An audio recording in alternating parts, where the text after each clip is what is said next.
भूल दा ताहले खान विचार ताबन पे दिसम हर चेक को चेक लेका आले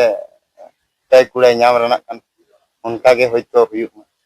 हर दो को लैया अड़ी रकम कथा गे मेनखान ओका सरिया ओका बांग सरिया ओका खलिया एड़िया मेनखान ओना दो बांग को बड़ाया मेनखान हर दो जत रकम कथा को लैया सरी और खली रेना प्रमाण गे उनको ठेन बांग थाना और लय गिड़ी को लय का ओना खातिर गे तेहेन आर मिटम वीडियो अगु कते हेज कान तबना आपे को समंग रे ओना गे बन नेला ओना रे बन बड़ाय दाड़ा सरी गे सरिया दो ओका कना और स्वच्छाय दो ओका कना जत हर बन बड़ाया और जत हर बन आंजमा तबे ना जत हर मने रे केटेज हजुआ और जत हर मने रे पतियो हजुआ पिलू रे सनाम को जोहार गे आर मिटन नवा वीडियो रे तेहेन आपे को सगुन अतंग दराम तो बया को तेहेन दो आर मिटन इंटरेस्टिंग वीडियो अगु कते हेज कान तबना जहां दो बांका मुर्मू जहां दो मेताय कना मालती आज जावाय आर बांग आजि गडियना तेहेन दो आजा मोचा खन सरी कथा बन आंजमा नवा स्कूल इदी कते नवा इतुन आसला इदी कते तेहेन सरी कथा सच्चाई कथा अब जत हर बन बड़ाया बन तबे नवा वीडियो रे कंटिन्यू तहन तबन पे वीडियो आलो पे स्किप आर बांखान बांग पे बड़ाय दाड़ा तबना तो बया को जहां को चैनल रे नवा मेना पे तबना चैनल को पे सब्सक्राइब तबना और लाइक शेयर आलो पे हिड़ी तबना देला बन तबे अक्तो बाबन बिलोमा ओना वीडियो टॉपिक गेबन आंजम लगे बांका मुर्मू जहां लय का ओना कथा गे सरिया से खलिया आजा मोचा खन गेबन आंजम लगे देला बन ओय जे स्कूल चेल का कते पे बेरे राखब ले नवा कथा दो मेन लेखान 2019 खन गे गुड गुड कान था अच्छा खन इरेन ओड़ा हो बापला कते बारमांजी सखी कते बापला कते नवा अतु ते हेना हां उन खन गे इरेन ओड़ा हर चिंता भावना ताहे कान ताया जे होयतो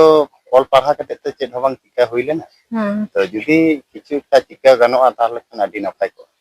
तो व्यापार हुई कना 2020 फरवरी 2 तारीख खन स्कूल स्टार्ट हुईना ओना तो एकदम कोचिंग सिस्टम लेका गे ओना ओड़ा रे निजेर ओड़ा रे हां तारपरे मिटी बोया बाबू भरत मुर्मू मेन हुई लेना अच्छा या अब तो बोया तो आम हम ऑल पढ़ा कना इन ऑल पढ़ा कना तो अंतत जुदी कटी कटी बन सेड़ा दाड़ा को लेखान अडी नपाय को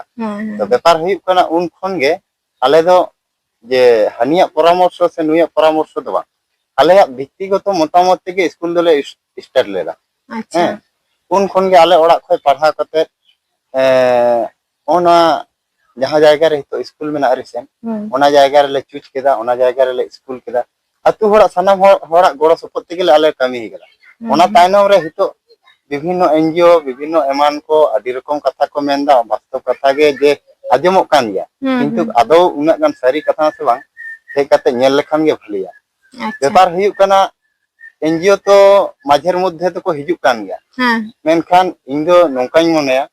एम होको एमो कान गया किंतु तिना गाने एमो कना से बाय एनक कना ओना दो नेल कतेत गे बुजुआ व्यापार हुई कना नोंडे एनजीओ nyutumi मेन लेखान ओकोटा nyutumi मेन हे मा आदि गान गे होक को इन जुदी मिटी खाता और मिटी कलम एमा दिया सारा जीवन चला वाह बांग चला ताहले कान नोंडे दो एनजीओ nyutum दो मेन और बांग मेन समान गे हां गोड़ो को एम कदिया आदि कोटांग मोटामुटी 10-12 टा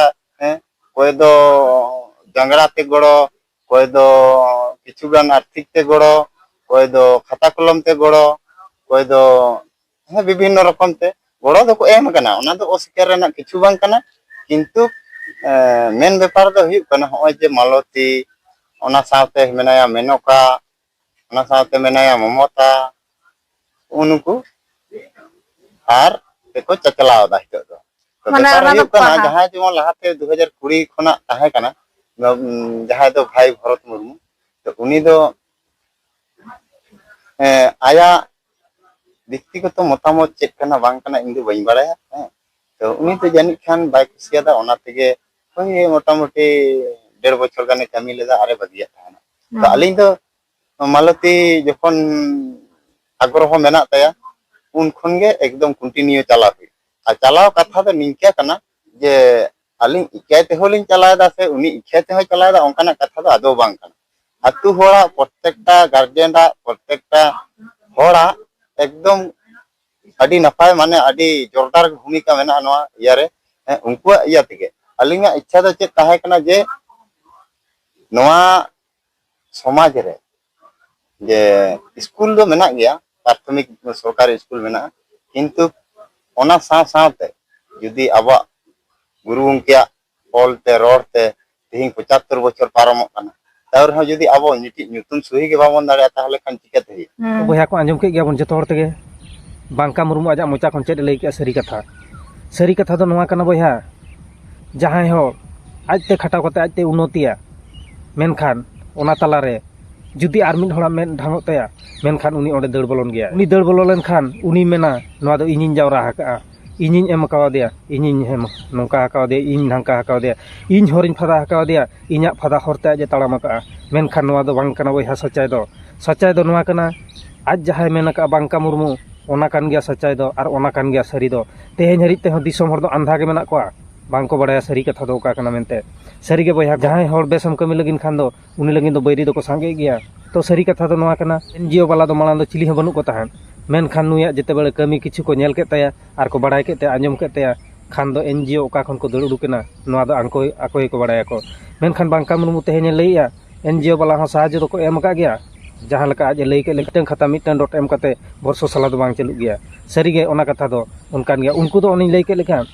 जहां लका रे आम ओकाम जावरा ठीका ओना जावरा ठीका रे को हजु को इना पर दो को लईया मेना नोआ दो आले ले जावरा का नितो दो उनको दो जुलुक कान तकोआ जहां उनको एनजीओ रे मेना का को जहां गे ऑफिसर को से चिली नेता मंत्री को मेना का को उनको दो नितो दो अपमानक कान लका बुझे कना मेना को साड़ा आलिया हर रे हाग रे तेहेन नुई माने मालिक ना चदा कथा दो नोडे कना बया आपे को बुझाव दाड़ा कान तबना तेहेन बांखान उनको एनजीओ दो चिली हको बांग कना बांका मुर्मू को बदनाम लगित और बांका मुर्मू और मालती मुर्मू को अपमान किन लगिन खातिर तेहेन उनको एनजीओ दो को दड़ उडुक कना बाखान नुनंग सिदाय ताहें लेना पे ओकारे कथा आंजमो कना जे मालती मुर्मू होय मेने के ताहें जे नुकु एनजीओ वाला जहां ऑफिसर को मेना का को उनको को मनाया सोशल मीडिया ले आरंभ अरे बया चिदा बाय रोला सरी कथा जुदी दिसम हर बांग को बड़ाया उकू कते ताहेना मेनखान तबे दो चेद हुआ सरी कथा दो नोआ कना मालती मुर्मू और बांका मुर्मू ठेन खन दो नुकु एनजीओ वाला लाख लाख टाका को जमे ताहें मेनखान नुकिन दो रेंगेज तिकिन खटाप कान ताहें तबे बांका मुर्मू इन निनंग इन मेना बांका मुर्मू ठेन निनंग इना आस ताहेना आमेम एतहब का जिनिस आमगे मुचेत तमा अरे बया सरी कथा लई दो चिदा बतरोआ ओने दिकु रे के कमेन से ओने को प्रार्थना सतो कहिबा कुकिया डरिबी सतो कहि पछे मले मरिबी नोआ दो ओनकान कथा कान गया बांका मुर्मू तिकिन तेहेन को दमने किना सरी कथा लई लगिनते मेनखान उनको दमन को दो हुयु कना एनजीओ रिन जहां मेना का को ऑफिसर को उनको कना को मेना नोआ सरी कथा जुदी नुकिन ठेन खन उडुकुआ मेनखान आबोआ दाना किन मारा मेनखान ओनकान दो चेन हो बांग कना बया सच्चाई दो नोआ कना जे मालती मुर्मू और बांका मुर्मू दाना को मारा उनको एनजीओ रिन जहां मेना का को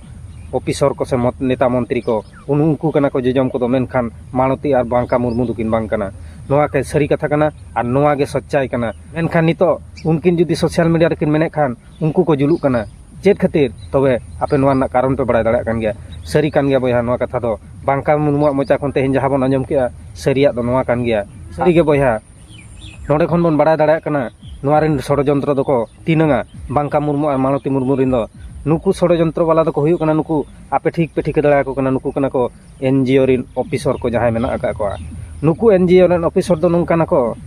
किछु गान टाका को एम का किना नोआ माबन बड़ाय गया हेल्प आकार ते को एम का किना मेनखान ओडे खन आको लाख लाख टाका को जमे एनजीओ वाला दो को लईया नोआ स्कूल दो आले ले चलुइया मेनखान नुकिन दो बांगा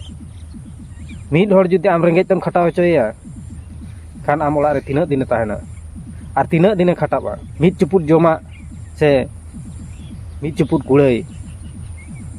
बिना एमते अकोय खटाबा आपे गे नोआ उइहार ताबन पे बया तेहेन मालती मुर्मू और बांका मुर्मू तालारे तीनंग मारंग सेंगेल को जुलिया नुकु एनजीओ रिन ऑफिसर को आपे पे बुझाव दाड़ा कान गया तो बांका मुर्मू दादा ठेन इन्या निनंग आशा ताहेन कना आमा मने अलम रपुत तमा आम ओका मने का ओना मने दो पुराव का ताम और नुकु गिद्रा दो सिकित ज्ञान ते पेरेज कते लाहा सेनेम अयुर का कोआ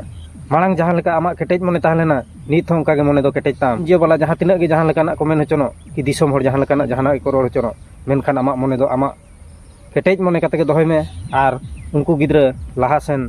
अयुर को लगिन कुरुमुटुय में आम लगित ते गड़ो सपोहट आयमा गान दुनिया रिन हर मेना कोआ और ओना अतु रिन जहां तिना गे गिद्रा बांग पे कुले को ताबना गिद्रा को पे कुल कोआ जे मांग जे लेका कुसी रसकते आपे पे कुल का को ताहेन नितो हो उनका गे कुल को ताउन पे आर ऑलचिकी जाना मांगते सेचेत नाम लगिन कुरुमुटुय ताउन पे बया को नवा वीडियो नोडे गिन मुचाद के तबना नवा वीडियो नेल काते चेक लेका पे बुझाव के तबना निहाती कमेंट काते पे लेन तबना और नवा वीडियो लाइक शेयर ताउन पे और जहां को चैनल रे नवा मेना पे खान चैनल को पे सब्सक्राइब तबना माइन खान नितो दो विदाय जोहार इन हताया सानाम को इन पाटा खन गॉडर लासाने जोहार।